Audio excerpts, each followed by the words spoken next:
जुडो में Benazir income support programme जो centre न खुलियो। हज़ारे मुस्तहिक औरतूं वज़ीफ़े जी रक़म खां महरूम बणियल। इंतज़ामिया खां जल्द सेंटर खोलण जो मुतालबो।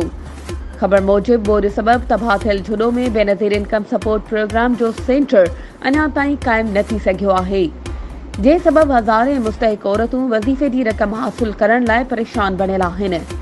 HBL ऐं तालके इंतज़ामिया जुडो जी अदम दिलचस्पी सबब जुडो शहर में बेनज़ीर इनकम सपोर्ट प्रोग्राम जो सेंटर बंद हुजण सबब मुस्तहिक औरतूं रक़म हासिल करण लाइ सख्त परेशान बणियल आहिनि।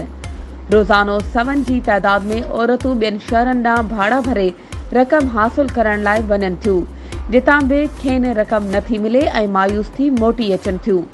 ॿोॾ मुतासिर औरतुनि सिंध सरकार समेत वसवारनि खां मुतालबो कयो आहे त नोटिस वठी जुडो में जल्द सेंटर क़ाइम करे रक़म ॾिनी वञे।